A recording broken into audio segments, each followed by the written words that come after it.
sounds as though you've taken that authenticity as sort of the solution to the challenge of the fakeness and the greenwashing. Yeah, you know, it has to be. And the two-sidedness and the two-facedness, and you've actually turned that into a differentiator for your business. Yeah, and it's helped you be successful. Joshua? I don't think a day has gone by in my life that I haven't had an aha moment. And I have the memory of a goldfish. I actually have an aha book. So every time I have an aha moment, I write it down. That's good. I think our biggest, for me, and I think our race's biggest obstacle is ourselves. Yeah. And our inhibitions are always getting in the way of us taking that next step of realizing that you yourself can literally do anything you want. And my first aha moment when I was 9, I never liked school. I told you that I dropped out when I was 16. But Me either.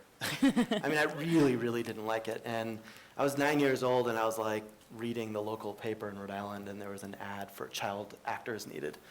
And the hours were like during school. And I was like,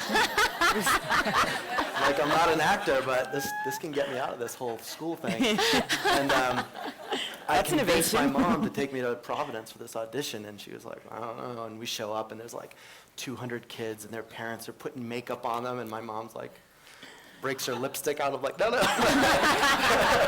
I don't need any makeup. And we waited around for like several hours, and finally, it was for 2 parts. And a week later, they called, and I got the part, and I was able to drop out of school. Well, I had a tutor who was a singing instructor. It was great. And it was that moment where I realized that even though you don't think you can do something, or it's not part of what you consider yourself to be, you can literally just do anything. I mean, you can, as long as you remove the inhibitions that stop us from taking that next step. Mm-hmm. Because, it's, and then I think when I was 18 or 19, and I moved to, when I moved down to Nicaragua and Costa Rica, my motto was get busy living or get busy dying. And we're all dying inevitably, but it's how we phrase that in our own context in the life that we lead. Is everything you're doing every day to progress your life, the life of others around you, and so forth and so on. And as far as the biggest obstacle, I would say that my meditation is Tonglen, which I'm sure you're familiar with, and Can you share with the audience what that is? So Tonglen is a type of Tibetan meditation practice that for me the first couple of years were all about finding compassion for oneself, because again that all goes back to relieving your own inhibitions, relieving the fact that you need to have compassion for who you are before you're ever going to be able to have compassion for the world around us.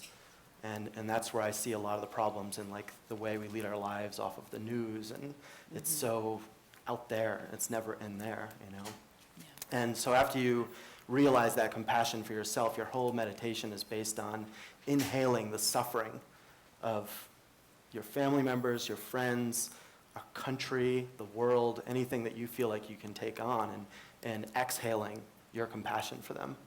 And so my business plan is literally the Tonglen of business. And I looked at the world and I said, well, where are all the problems? And it's in women's rights, it's in organic agriculture, it's in what we're putting on our bodies, how we're treating our employees. And I said, well, I'm just going to create a business that inhales all these issues that I had with the world personally and exhale a solution. And it just happens to come in the form of a facial cream.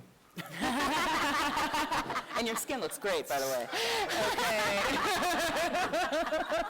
Such a metrosexual, I love it. So, I mean, and that just became my entire life. Every time you wake up in the morning, instead of just sitting there and getting angry and honking your horn and weaving in and out and getting angry and people cutting off, just exhale compassion for them, for anything around you that's bothering you. And in that, once you can, overcome those obstacles, you'll then find that you can literally exhale all the solutions to everything you have in life. Amen. So we only have a few more minutes. I want to hear from Max, and then we're going to open up to just a few questions. Max? Do you guys love this? I love this. There's nothing better to me than what we're doing. So every moment of my existence is an aha moment. So I'd like to share with you a couple that I have had that are so valuable. And I'm a teacher, so in this I hope that you can get inspired by this as well. So Josh, try to take this pen from me. Are you trying really I hard? knew you were Do you going want to to do do it with my that. hands? I want you to try to take this pen from me. No, you just took the pen. I want you to try to do it. Are you trying harder? I'm thinking about it. Okay, so now take this pen from me. Oh. Let's stop trying to do anything. Do you get that? Yeah. I like that. Let's stop trying to do anything. You know, it's an unconscious thing that we do. I'm trying to impact change. I'm trying to live more sustainably. I'm trying to this or that or that. The moment that you recognize you are doing it, when you embrace that you're doing it, is the moment that you live your truth. So the moment that you embrace, that you embody, you are the representative of the energy, the mission, the impact that you want to have on the world, is when you take it away from the fear or the anxiety to, I am a living, breathing, walking representative of my life. And my life is a walking, breathing inspiration to those around me. That's probably been my most profound aha moment, is realizing that all I need to do is be the most authentic representative that I can be. And if I show up that way as somebody who says, this is what is causing me to be this way. These are the tools, the technologies, the energy, the consciousness that is allowing me as an individual to live exactly the way my mind, my story, my soul wants me to live. Then I'm here in front of you good people. And then I'm living it and loving it. And so I have a metaphor that says, enjoy the ride.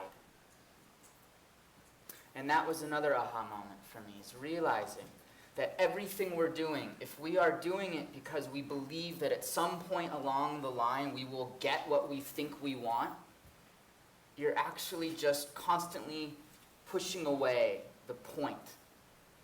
And you know what the point is? It's to enjoy the ride.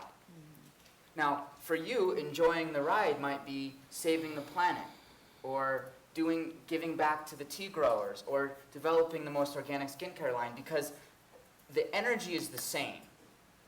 Love life. Live authentically. But the actions, the vehicle for how you express that is unique to every person on the planet. So don't feel the need to try or to compare. Don't feel the need to compete. Because if you do what you do as authentically as you do it, everybody that is meant to see it will. Everybody that is meant to love it will. You don't need to compete. And that's the new era. So if you see what is the challenges business is facing, it's being stuck in the old paradigm. The old paradigm is we have to compete, we have to withhold, and we have to create layers of kind of bureaucracy. The new paradigm is collaboration, is support, and is embodying the energy in which we want to be. So let's create human sustainability, because what I have come to learn and what I teach is that everything is a reflection of your internal state. If you are feeling caught up in your own fear, that choice between buying organic and not is going to cause you to make the decision that helps you soothe that sense of fear, in which case it's oftentimes, I need to save money. But you know what? Instead of educating people about the values of organics, which is necessary, what if we were to shift the energy and remove the obstacle to that barrier in the first place? So that it's no longer an intellectual decision, it's a state of being. It's a place where we come at everything we do with such clarity, because we know how connected we are, that there is no longer any need to feel threatened, because we are living it. So the challenges I see is letting go of old paradigm, of stress, of the things that are keeping us stuck in the way the world used to work, and stepping forward, having the courage, the strength, the trust in your own vision to be what I call a new school leader of consciousness. Thank you. Thank you.